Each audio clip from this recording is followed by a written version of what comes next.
Yeah, I should have done that.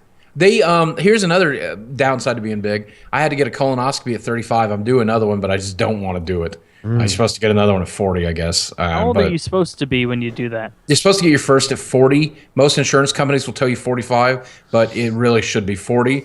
And if you have the option, like I had an optional reason to do it at 35, we went in and did it at 35, and I think it was better that we did it. Okay, this is something I want to hear. So Woody and Boogie, I want to hear your first colonoscopy story, starting with Boogie, because he was already on a roll there.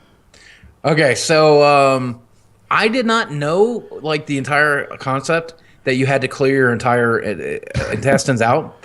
And they give you a medicine that will help you do that. And they basically tell you to set aside a 2-hour block to drink the medicine and then sit on the toilet and change shit diarrhea, which is what happens. And eventually it just turns to pure water. Like it's one of the most nauseatingly awful experiences in my life. I don't think it was pure water. Like I wouldn't call it potable. my last couple of dukes, my last couple of squirts was just pure water. And I was just amazed. It was clear as a bell. Yeah, I couldn't believe that came out. Aquafina near the end. Right. And so I get into the place the next day, and they're like, all right, Mr. Williams, we normally give people twilight drugs for this, and we are going to give you some. But again, you're very heavy, and because you're so heavy, the chances of you having a heart attack or choking on your own body is entirely possible. We know you have sleep apnea. That's in your medical chart. So we're not going to give you a fraction of what we would give a normal-sized person. I'm like, really? That's weird. Because there's a chance you're going to wake up during the procedure, but you'll probably be okay. Well, I woke up 3 minutes into it. And fortunately, by then, the camera's already up my ass. And so he's got me laying on my left side, and the television that it's all going to is on the left side. So I'm staring at the thing, right? And he says to the intern or the nurse he has in, he goes, this area looks normal. And I guess she's supposed to write that down. I start answering the guy. I'm like, good. And so I got to see my entire inside of my own anus, including the hemorrhoids that I had at the time on the inside of that. And I got to see all the way up to the, I guess where it chambers off to the next time, because apparently they don't go past that chamber, or at least in my colonoscopy. But the best part of that is when I woke up, I had a fart nurse there. And I did not know that there was such a thing as a fart nurse. But my nurse comes in, and I'm like, oh, hi, what can I do for you? And she's like, well, I'm here to make sure you fart. And I'm like, oh, she's like, yeah, you got to get that air out of you. And you're, if you don't, you could rupture, and we can't leave you here until you fart an adequate amount of times. And I'm like, okay, so what life choices led you to this? Because I'm still a little out of it, And I'm like, that's the worst thing I've ever fucking said to another human being. And she goes, oh, a lot of bad ones, I guess. And I'm like, because you're listening to a 500-pound man fart. That's your job. Like, that is a cool job. Don't get me wrong if you're into it, but I would imagine that's not your thing, isn't it? She goes, no, it is definitely not, sir. And I'm like, all right. So you're basically like slowly talking to this person through morphine, like, how did you get to this point? Right. You listening to me fart a bunch? Well, again, they didn't get me into the good stuff. I didn't get any of the good stuff, so I'm like, I walked out of there, like 20 minutes later. I'm like, have I farted enough? She's like, good job. You farted plenty. Those are good farts. I had basically the same experience. I think they give you the liquid the night before, and it's awful. It makes you poo, and I'm like, I get you cleared out, whatever, we'll try it. And it was just so bad. You're constantly pooping, and between poops, they have you Vaseline your rectum to deal with all of the wiping and pooping and stuff that's going on. And it's the yuckiest possible experience. And I don't want a colonoscopy, right? Boogie, on the other hand, is like, I found an excuse to get some extra colonoscopies in there. I was like, no fucking way. I don't want to do it. Jackie's like, you have to. Apparently my mom had polyps or something, which I don't even know what a polyp is, but apparently it puts me at risk for like fucking anal death or something. So so now I have to get this colonoscopy because my wife is insisting, and it's fucking awful. So I take the liquid and I poo and I do all that until eventually my butt hurts. But like Boogie says, it gets to be like pure water and such. And I go in there the next day, they lay me on my side, and then what seems like 1 second later, I wake up in bed somewhat confused, and it's over. Feeling somewhat violated and different. Yeah, really. And there is a nurse there making sure that I fart. Now, I don't really fart in front of people. Like, I think it's kind of grew out of that and whatever. And now I literally have to, like, I'm on stage, like, trying to fart enough to convince this woman that I can go home.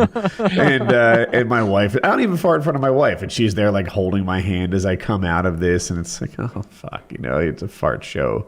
Because, when they do it, they fill I guess through your butt, like, up with air. That way the camera has, like, room to sort of see. Otherwise, it'd just be, I guess, intestine against lens, and you wouldn't catch it. So they inflate your intestines, and then you need to deflate in the recovery room. It sucks. But so your wife was holding your hand while you were just fart viciously. Marriage.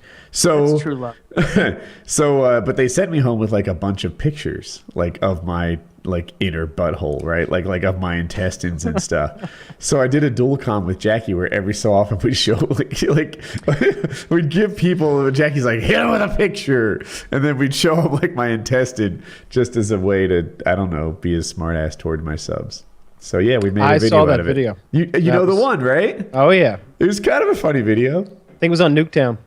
No, I think it was on what's the Black Ops? What Modern Warfare 3, the one that had, like, village and tents and stuff next to the center building. B-Dom was right on a street. Oh yeah. Shit. How old were Was you it when you got your DLC? colonoscopy, by the way? Probably 40. Yeah. The reason I got mine is because I was having violent diarrhea. And I was going to the bathroom like 4 or 5 times a day, and that led to really bad hemorrhoids. And I had an anal fissure when I was 20, and I did not want to run the risk of getting another one of those because fuck that, super bad. So I went to the doctor, and he's like, well, it's time to do a colonoscopy. It's 5 years earlier than you need to do it, but honestly, I mean, this could be cancer. There's blood in your stool. So we get the colonoscopy done, and the guy's going through the checklist. He's like, you're perfectly healthy besides those hemorrhoids, and I don't know why you have this hemorrhoids. Even as a big guy, you shouldn't have hemorrhoids like that. It's very irritated back there. I'll give you some medicine or whatever. And he's like, but I don't know what's causing it. And he's looking through my medical chart, and he goes, wait a second, are you on metformin? And I'm like, yes. And he goes, do you know what the number one side effect of metformin is? And I said, no. And he goes, violent diarrhea. And I'm like, oh. And he goes, why did your doctor not figure this out? I'm like, because he's an idiot, I guess. And then I went to a different doctor from then on out because that doctor had prescribed metformin, and the most common side effect is to be allergic to it and then just shit yourself all the time. And that's what was happening to me. Well, that sounds terrible. But is an anal fissure just basically your butthole ripping a little bit? Yeah, it's a hole in the anus. And it's real unhappy. It's real unpleasant, yeah. Hey, didn't Wings have anal fissures? He did. He did. I remember several episodes where we went over that. It'll happen to big guys. This is one of the many. This is why healthy at any size is crazy. Because if you're fat enough, you're ripping your asshole open. Guess what?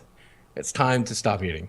I think the enormous poops have something to do with it too. Because I know if I'm eating right, then my morning poop is pretty moderate. Like it's pretty much over and out. You know, it's not a big deal. But if I've spent the entire night having one of my extravaganzas, if it's a Taco Bell extravaganza or a potato fiesta or what have you, booze extravaganza, it all comes out differently.